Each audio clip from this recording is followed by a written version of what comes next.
100-160 phone केले, messages केले.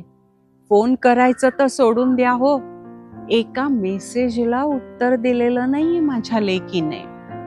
इतकी तळपायाची आग मस्तकात जाते ना, माझी काळजीच तिला कळत नाहीये. ही पिढीच अशी आहे. तुम्हाला पण असंच वाटतं का हो? मला असं 4 महिन्यापूर्वीपर्यंत वाटत होतं. माझ्या लेकीने मला स्पष्ट सांगितलं होतं, तुझे सगळे फोन मला घेता येणार नाहीत आणि तुझ्या प्रत्येक मेसेजला उत्तर पण देता येणार नाही. माझा त्रास वाढत होता ना. माझी मैत्रीण भावना चिंतनकर मला म्हणाली, आता तुला तुझ्यावर काम करायला पाहिजे. पटत पण होतं मला हे. ती म्हणाली, साक्षी ध्यानाला सुरुवात कर. पण कसलं काय? साक्षी ध्यानाला बसल्यावर असंख्य अडचणी आल्या, पण तरीही भावनाच्या मदतीने मी त्याच्यावर मात करायला सुरुवात केली. आणि काय सांगू, मला ना आनंद सुद्धा मिळायला लागला. कसं ते ह्या गोष्टीत आपण बघूया. त्यामुळे गोष्ट शेवटपर्यंत ऐका, शेअर करा, चॅनलला सबस्क्राईब करून ह्या आनंदात सामील व्हा.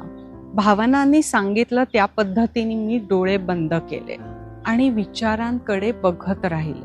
तर कसलं काय, विचार अजूनच वाढले ना. लागलीच मी डोळे उघडले. म्हटलं हे काही आपलं काम नाही. मग विचार केला, अरे पहिल्यांदाच प्रयत्न करतो आहोत ना, म्हणून मग दुसऱ्या दिवशी पण मी प्रयत्न केला.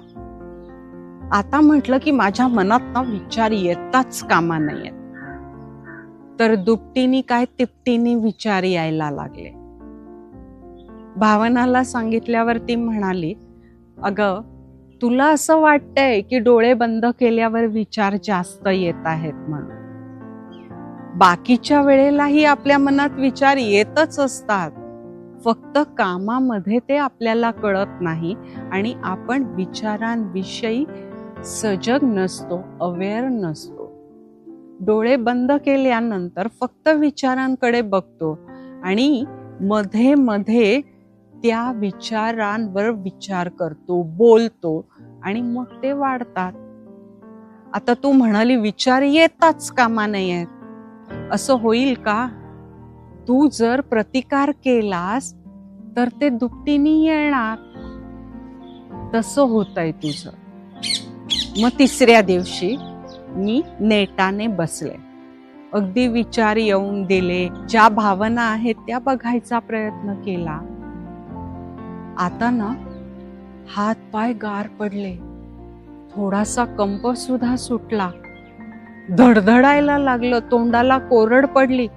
लागलीच डोळे उघडले आणि म्हटलं आता ह्याच्या वाट्याला जायचंच नाही. भावना म्हणाली, अगं आपल्या जशा भावना असतात तसं शरीर बोलणारच ना. ते शरीर तुम्हाला सांगतंय की तुला भीती वाटते आहे म्हणून धडधडतं, तोंडाला कोरड पडते.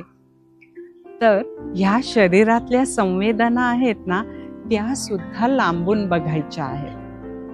हे बघ, ट्रॅफिक असतो, वाहनं येत जात असतात.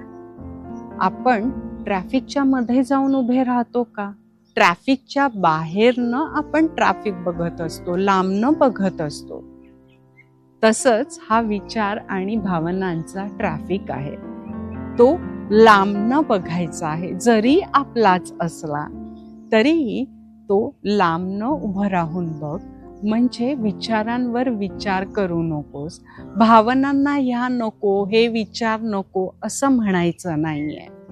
आणि त्याचप्रमाणे शरीरामध्ये ज्या संवेदना जाणवतायत ना, हे धडधडणं वगैरे, तेही नको असं म्हणायचं नाही. लांबनं बघ असं म्हण ना की हा तुझा मनाचा कॅमेरा आहे आणि त्या लेन्समधनं तुझ्या आतल्या डोळ्यातनं तू बघते आहेस तुझे विचार, भावना आणि या संवेदना. हळूहळू मला हे जमायला लागलं. आणि काय सांगू, ज्या वेळेला डोळे उघडे असायचे ना, त्याही वेळेला काही गोष्टी लांबनं बघणं मला जमलं. ती परिस्थिती काय आहे हे बघणं जमलं, माझे विचार बघणं जमलं. विचारांमध्ये सुस्पष्टता यायला सुरुवात झाली. म्हणजे बघा माझी आई मला सांगायची, तू मला पत्र पाठवत नाहीस. आणि माझं म्हणणं असायचं, पाठवते की महिन्याला 2 पत्र, रोजच्या रोज पत्र लिहायची आहेत का? पण आईचा हा हट्ट संपायचा नाही. मला निदान 4 ते 5 पत्र पाठवत जा. ऍक्च्युअली पत्राचा हट्ट आणि माझा मेसेजेस आणि फोनचा हट्ट ह्याच्यात तसा काही फरक नाहीये. ती पत्र सांगत होती कारण त्यावेळेला फोन्स नव्हते. आता मी वेगळ्या पद्धतीने सांगते आहे. ह्या सगळ्याच्या मागे आईचं प्रेमच आहे, आईची काळजीच आहे. पण ती काळजी कुठपर्यंत करायची हे मला विचारांची सुस्पष्टता आल्यामुळे कळलं. तीही काम करते आहे आणि no news is good news हेही आपल्याला माहिती आहे. काही लागलं तर करेल लागलीच फोन आणि मेसेज. मोठी झालीये, तिलाही तिची मुलगी आहे. मग आपण हे समजावून घ्यायला पाहिजे. मला परिस्थितीची जाणीव झाली आणि मग तिचा जेव्हा पण फोन यायचा ना, त्यावेळेला चक्क आनंद व्हायला लागला. हे सगळं जमलं साक्षी भावानी, साक्षी ध्यानाने. आजच्या गोष्टीमध्ये आपण काय काय बघितलं? आपलेच विचार आणि भावना आहेत, ते असणार आहेत. साक्षी ध्यानामध्ये हे कदाचित उफाळून येतील, पण लांबनं बघितल्यामुळे आपल्याला नंतर सुद्धा विचारांची सुस्पष्टता यायला मदत होईल, अवेअरनेस येईल, भावनांची पण सुस्पष्टता येईल. म्हणजे हा नुसताच राग नाहीये, तर त्याच्या मागे प्रेम आहे, काळजी आहे, हे कळायला सुरुवात होईल. आणि त्याच्यामुळे ते आपल्या कृतीतही यायला सुरुवात होते. जसं आता माझ्या लेकीचा फोन आल्यावर मला आनंद होतो. मी प्रश्नांची सरबत्ती करत नाही आणि त्याच्यामुळे तीही खुश असते. एक प्रकारच्या आनंदी वातावरणाला सुरुवात होते. तुम्हीही सराव करायला सुरुवात करा. लवकरच भेटतो आहोत. तोपर्यंत अच्छा.